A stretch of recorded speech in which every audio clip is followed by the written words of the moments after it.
ஏனுங்கண்ணா, business நல்லதுங்களா? இல்லை மாச சம்பளத்துக்கு வேலைக்கு போகிறது நல்லதுங்களா? பிஸ்னஸ் நல்லதா? இல்லை வேலைக்கு மாத சம்பளத்துக்கு ஒரு கிராஜுவலான ஒரு வேலைக்கு போகிறது நல்லதா? எது பெஸ்ட் அப்படின்னு பார்த்தீங்க அப்படின்னாக்கா பிஸ்னஸ் தாங்க. இதில் என்ன டிஃப்ரென்ஸ் அப்படின்னு பார்த்தீங்கன்னா, மாத சம்பளத்துக்கு நீங்கள் வேலைக்கு போகிறீங்க அப்படின்னா பல வருஷத்துக்கு அந்த சம்பளத்தில் அப்படியே தான் உங்களுடைய லைஃப் ஸ்டைல் இருக்கும். ஸோ அந்த மாதத்துக்கு ஒரு குறிப்பிட்ட சம்பளம் தான் வருது அப்படிங்கிற போது உங்களுடைய மைண்ட் செட்டும் அதுக்கேற்ற மாதிரி தான் இருக்கும். ஆனால் பிஸ்னஸில் அப்படி இல்லைங்க. க்ரௌத் அப்படிங்கிறது இருக்கும். ஆரம்பத்தில் வருமானம் உங்களுக்கு கம்மியாக இருந்தாலும் அடுத்து மார்க்கெட்டிங் பண்ண பண்ண பண்ண உங்களுடைய பிஸ்னஸ் ஸ்கேலப் ஆகும், இன்க்ரீஸ் ஆகிக்கிட்டே போகும், க்ரௌத் இருக்கும். ஸோ நீங்கள் மாத சம்பளத்துக்கு வேலைக்கு போகும்போது பல வருஷமாக அதே சம்பளத்தை வாங்கிட்டு அங்கேயே தான் இருப்பீங்க. பிஸ்னஸ் அப்படிங்கிற போது க்ரௌத் ஆகி நீங்கள் மேலே போய்கிட்டே இருப்பீங்க. இதுதான் difference. So business is the best. ஐயோ, பிஸ்னஸ் தான் பெஸ்ட்டுங்களா? ஐயோ, ஒரு பிஸ்னஸ் ஸ்டார்ட் பண்ணணும்னா அதுக்கு வந்து பல லட்சங்கள் தேவைப்படுமாக்கு. முக்கியமான இடத்துல வந்து இடம் பார்க்கணும், அப்புறம் ஃபர்னிஷிங் பண்ணணும், மிஷின்ஸ் எல்லாம் வாங்கி போடணும். எப்படியும் ஒரு 15 லட்சம் 20 லட்சமாக தேவைப்படுங்களே இப்போதைக்கு பிஸ்னஸ் பண்ணுறதுக்கு. பிஸ்னஸ் ஸ்டார்ட் பண்ணணும் அப்படின்னாக்கா அப்படின்னு அப்படிலாம் இல்லைங்க. ஒரு பிஸ்னஸை இந்த காலத்தில் நீங்கள் வீட்டில் இருந்தே கூட நீங்கள் பண்ணலாம். உங்கள் மொபைல் ஃபோனை வச்சு கூட பிஸ்னஸ் பண்ணலாம். ஸோ அந்த எப்படி நம்ம பண்ணுறோம் அப்படிங்கிறத பொறுத்து தான். இந்த பதிவில் நம்ம பார்க்க போகிற பிஸ்னஸ் பார்த்தீங்க அப்படின்னாக்கா பெரிய இன்வெஸ்ட்மெண்ட் இல்லாமல் ஒரு சின்ன மிஷின், பட் மேனுஃபேக்சரிங், ஒரு பொருளை வந்து நீங்கள் மேனுஃபேக்சரிங் பண்ணி சப்ளை பண்ண போகிறீங்க. ஒரு பொருளை ஒரு பெரிய கமர்ஷியல் லொக்கேஷன் இல்லாமல் உங்கள் வீட்டில் ஒரு சின்ன இடத்துலையே நீங்கள் ஸ்டார்ட் பண்ணுறீங்க. ஒரு தொழிலை ஸ்டார்ட் பண்ணுறீங்க. ஒரு சின்ன மிஷினை போட்டு அந்த மிஷினில் நீங்கள் ஒரு பொருளை உற்பத்தி பண்ணுறீங்க. அந்த பொருளோட உற்பத்தி விலை பார்த்திங்கன்னா 29. ஆனால் மொத்த விலைகளுக்கு நீங்கள் கடைகளுக்கு கொடுக்குறதே பார்த்திங்கன்னா 80 100. ஸோ கஸ்டமர் வாங்குகிற ரேட் பார்த்து 150 200. ஸோ அந்த மாதிரி ஒரு சூப்பரான எல்லாத்துக்குமே தேவைப்படுற எப்போவுமே டிமாண்ட் இருக்கிற ஒரு பொருளை எப்படி நீங்கள் சின்ன முதலீட்டில் ஒரு 7000 10,000 முதலீட்டில் நீங்கள் ஸ்டார்ட் பண்ணணும் அப்படிங்கிறத பார்க்க போகிறீங்க இந்த பதிவில். ஸோ இந்த வீடியோவை ஸ்கிப் பண்ணால் முழுசாக பார்த்தா தான் இது என்ன பிஸ்னஸ் அப்படிங்கிறது உங்களுக்கு வந்து புரியும், உங்களுக்கு ஒரு ஐடியா கிடைக்கும். அதனால் வீடியோ ஸ்கிப் பண்ணால் முழுசாக.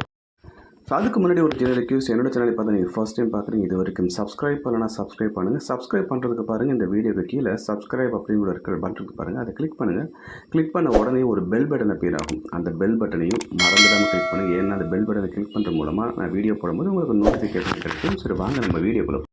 ஸோ இந்த பதிவில் நம்ம பார்க்க போகிற தொழில் என்ன அப்படின்னு பார்த்தீங்கன்னா மாப் இருக்குங்களா, அந்த வீடுகளில், கமர்ஷியல் பிளேசஸில், அந்த ஃப்ளோர் இருக்கிற எல்லா ஏரியாலையும், பேங்க்கு, ஹாஸ்பிட்டல், இந்த மாதிரி எல்லா ஏரியாலுமே ஒவ்வொரு வீட்லேயுமே தேவைப்படுற மாப், அதாவது ஃப்ளோரை வந்து துடைக்கிற மாப். இந்த மாபை நீங்கள் மேனுஃபேக்சர் பண்ண போகிறீங்க, ஒரு மேனுஃபேக்சரர் ஆக போகிறீங்க. அதுவும் எவ்வளோ இன்வெஸ்ட்மெண்ட்டில் அப்படின்னு பார்த்தீங்க அப்படின்னாக்கா பெரிய இன்வெஸ்ட்மெண்ட்லாம் தேவையில்லைங்க. ஒரு மொத்தமாக 15,000 இருந்தால் போதும் ஒரு யூனிட்டை போட்டலாம். அதுவும் உங்களுக்கு கரண்ட் செலவு கிடையாது, மேனுவல் மிஷின், இது கரண்ட் செலவு கிடையாது. அதே சமயத்தில் ஃபிசிக்கல் ஏரியா வந்து உங்களுடைய வீட்டில் சின்ன இடம் இருந்தால் போதும். ஸோ ஸ்டார்ட் பண்ணலாம். ஸோ இந்த மாப் மேனுஃபேக்சரிங்கை ஸ்டார்ட் பண்ணுறதுக்கு தேவையான ரா மெட்டீரியல்ஸை ஃபஸ்ட்டு பார்ப்போம். இது பார்த்திங்கன்னா த்ரெட்டு, அந்த மாபில் கீழே வருது பார்த்திங்கன்னா த்ரெட்டு. ஸோ அந்த த்ரெட் இந்த மாதிரி உங்களுக்கு வந்து ரோலாக உங்களுக்கு வந்து கிடைக்கும். ஸோ வெவ்வேறு கலர்களில் உங்களுக்கு கிடைக்கும். நீங்கள் வந்து அசால்ட் கலரையும் எல்லா கலரையும் சேர்த்து நீங்கள் பண்ணலாம். ஸோ இந்த த்ரெட்டை வந்து எப்படி சுற்றுறது அப்படிங்கிறத நம்ம பார்ப்போம். அடுத்து பார்த்திங்கன்னா கப்பு, அந்த த்ரெட்டை வந்து டைட் பண்ணக்கூடிய கப்பு இதுக்கு பேர், சரிங்களா? ஸோ இந்த மாதிரி கப்பு வரும். அதில் வந்து நம்ம வந்து இந்த கப்புனுடைய அந்த ஹோல் இருக்குது பார்த்தீங்களா, மேலே ஹோல் இருக்குது பார்த்திங்கன்னா, அதில் வந்து நம்ம ஸ்டிக்கை வந்து இன்சர்ட் பண்ணி மரம் மாதிரி இருக்கும், அதில் வந்து நம்ம டைட் பண்ணுவோம். ஸோ இவ்வளோ தான். ஸோ இந்த கப்பு வந்து 2 டிசைனில் வரும். இந்த மாதிரி ரவுண்ட் ஷேப்லேயும் கப்பு வரும் உங்களுக்கு. அந்த நம்ம வந்து வைப்பர் பார்த்தோங்களா, ஸோ இந்த மாதிரியும் கிளிப்பும் வரும். இதுக்கான லாக்கும் அதோட சேர்த்து உங்களுக்கு வந்துடும். ஸோ இது 2ங்க. இன்னொன்று ஸ்டிக்கு, மாப் ரெடி பண்ண உடனே நம்ம வந்து இன்சர்ட் பண்ணக்கூடிய ஸ்டிக், இதுதான் ரா மெட்டீரியல்ஸ். நம்ம அடுத்தது வந்து இந்த மாப்பு தயாரிக்கிறதுக்கு தேவையான மிஷின்ஸ் என்னென்னு பார்ப்போம். ஃபஸ்ட்டு வந்து சின்ன மிஷின் தான். மிஷினை வந்து எப்படி அசம்பிள் பண்ணுறது, 2 பார்ட் இருக்குங்க. அதில் ஒரு பார்ட் பார்த்திங்கன்னா ஸ்பின்னிங், அந்த த்ரெட் இருக்குங்களா, மாப்பு த்ரெட்டு, அதை ஸ்பின் பண்ணக்கூடிய ஒரு சின்ன மிஷின். ஒரு ராடு மாதிரி 2 ராடு மாதிரி இருக்கும். அதை இன்சர்ட் பண்ணுறது கீழே பேஸ் இருக்கும், அதுக்கு மேலே நட்டு கொடுத்துருவாங்க. ஸோ அவ்வளோதான். அதை வந்து நீங்கள் ஃபிக்ஸ் பண்ணிட்டீங்கன்னா ஸ்பின்னிங் மிஷின் வந்து ரெடிங்க. இந்த அவர் வந்து பண்ணுறாரு பாருங்கள், ரொம்ப சிம்பிள் தான் அது. ஸ்பின்னிங் மிஷின் இப்போ ரெடி. இதில் தான் நீங்கள் வந்து த்ரெட்டை இன்சர்ட் பண்ணி ஸ்பின் பண்ண போகிறீங்க. ஏன்னா கையில் பண்ணும்போது கரெக்டாக வராதுங்கிறதுல ஸ்பின்னிங் மிஷினில் பண்ணிங்கன்னா அது வந்து ஆட்டோமேட்டாக நீங்கள் பண்ணலாம். அடுத்தது பார்த்திங்க அப்படின்னாக்கா மாபினுடைய கப்பை டைட் பண்ணக்கூடிய, இன்சர்ட் பண்ணக்கூடிய, ஒரு லாக் பண்ணக்கூடிய ஒரு மிஷின். இது 2 மிஷின் தாங்க. இந்த 2 மிஷினை வச்சு நீங்கள் ஆப்ரேட் பண்ணுறதுக்கு எவ்வளோ பெரிய இடங்க உங்களுக்கு தேவை? சின்ன இடம் இருந்தால் போதுங்க உங்களுக்கு. அதே சமயத்தில் இதுக்கு கரண்ட்டோ எதுவும் கிடையாது. இது மேனுவல் மிஷின். அடுத்தது மாபை எப்படி தயாரிக்கிறது அப்படிங்கிறத பார்ப்போம். இதுதான் பார்த்திங்கன்னா த்ரெட்டு. இந்த த்ரெட்டை வந்து நீங்கள் அந்த ஸ்பின்னிங் மிஷின் இப்போ ஆல்ரெடி ஸ்பின் பண்ணி வச்சுருக்காங்க. ஸோ இந்த மாதிரி ரவுண்டாக ஸ்பின் பண்ணணும். ஸ்பின் பண்ண அதுவாக உங்களுக்கு ஸ்பின் ஆயிரும். ஜஸ்ட் நீங்கள் கட் பண்ணி எடுத்தால் போதும்.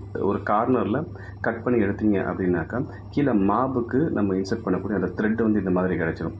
சரிங்களா? அதாவது 2 பேட்ச் த்ரெட் உங்களுக்கு கிடைக்கும். ஒரு ஸ்பின்னிங்கில் ஒரு ஸ்பின் பண்ணிங்க அப்படின்னா 2 பக்கம் நீங்கள் கட் பண்ணிங்கன்னா 2 த்ரெட் இந்த மாதிரி கிடைக்கும், 2 மாபுக்கு போகிற மாதிரி. ஸோ இப்போ இந்த மாபை நம்ம வந்து கப்பு வச்சு நம்ம லாக் பண்ணுறோம், அவ்வளோதான். லாக் வந்து அதில் ஆல்ரெடி இன்சர்ட் பண்ணியிருக்காரு. அந்த கப்பை வந்து அதில் வச்சு இந்த மிஷினில் இருக்கிற டையை, அது டைங்க அது, அந்த டையை வந்து கீழே வச்சு ஜஸ்ட் ப்ரெஸ் பண்ணுறோம். இவ்வளோ தாங்க மாப் ரெடி. ரொம்ப சிம்பிள். ஸோ இதுக்கு வந்து உங்களுக்கு பெரிய இடமோ எதுவும் தேவையில்லை. உங்கள் வீட்டுக்கு சைடில் ஷெட் இருந்தாலே போதும்.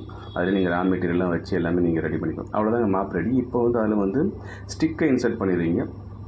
இன்சர்ட் பண்ணிட்டு உங்கள் பிராண்ட் நேம் போட்ட பேக்கேஜிங்கோ இல்லை ஏதோ ஒரு பேக்கேஜிங்கோ போட்டிங்கன்னா ரெடிங்க மாப். சரிங்க, மாபு தயாரிக்கிற அந்த மிஷினை பார்த்து எப்படி தயாரிக்கணுங்கிறதும் நம்ம பார்த்துட்டோம். ஸோ இப்போ ஒரு மாபு தயாரிக்கிறதுக்கான, அதாவது இந்த த்ரெட்டு, கிளிப்பு, அப்புறம் கப்பு, லாக்கு ப்ளஸ் அந்த ஸ்டிக்கு, இது எல்லாமே ஒரு மாபு பேக்கிங் மெட்டீரியல். ஒரு மாப் தயாரிக்கிறதுக்கு எவ்வளவு செலவாகும், இப்போ நீங்கள் வீடியோவில் பார்த்த அந்த மாபை வந்து நீங்கள் தயாரிக்கிறதுக்கு எவ்வளவு செலவாகும் அப்படின்னு பார்த்தீங்கன்னா வெறும் 30 ரூபாய், 25 to 30 ரூபாய்க்குள்ளே தாங்க ஆகும். ஒரு மாப் வந்து உங்களுக்கு ரெடி, பேக்கிங் கூட உங்களுக்கு வந்து சப்ளைக்கு ரெடிங்க. ஸோ வீட்டில் இருந்தே ஒரு சின்ன மிஷினில் நீங்கள் தயாரித்து இந்த மாபை நீங்கள் ஹோல்சேலாக நீங்கள் சப்ளை பண்ணுற ரேட் என்னென்னு பார்த்தீங்க அப்படின்னாக்கா 75 இருந்து 100 ரூபாங்க ஒரு மாப் ஹோல்சேல் ரேட். அவங்க விற்கிற ரேட்டு, கஸ்டமருக்கு விற்கிற ரேட், ரீட்டைல் ரேட் வந்து 150 to 200. ஆன்லைனில் பார்த்தீங்கன்னா 120, 150, 200 இந்த ரேஞ்சில் வந்து விற்றுக்கிட்டு இருக்கு. ஸோ நீங்கள் 2 வகையும் பண்ணலாம். நீங்கள் சப்ளையும் பண்ணலாம். ஆன்லைனில் அமேசான், ஃப்ளிப்கார்ட் இதில் செல்லரை கூட ஓப்பன் பண்ணி அதில் நீங்கள் சேலும் பண்ணலாம் ஆன்லைனில்.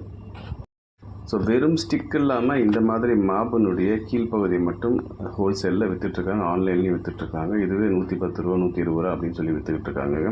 ஸோ இப்போ சொல்லுங்கள், இப்போ இந்த பிஸ்னஸ் நீங்கள் வீடியோ பார்த்தீங்க, இது பண்ணீங்க, இது வந்து பண்ணுறதுக்கு எவ்வளோங்க சிரமம், எவ்வளோங்க இன்வெஸ்ட்மெண்ட்டும், ஒரு மேனுஃபேக்சரிங்கை நீங்கள் பண்ணிடலாம். ஸோ இந்த பிஸ்னஸ் வந்து கம்மியான ஒரு முதலீட்டில் நல்ல பொட்டன்ஷியல் இருக்கக்கூடிய, நல்ல லாபம் தரக்கூடிய, நீங்கள் எவ்வளோக்குள்ள மார்க்கெட்டிங் பண்ணுறீங்களோ அவ்வளோக்குள்ள உங்களுக்கு வந்து லாபம் வந்து கிடைக்குங்க. ஸோ வீட்டிலேருந்து ஸ்டார்ட் பண்ணலாம். கரண்ட் செலவு மற்ற எந்த செலவும் இதுக்கு இல்லைங்க.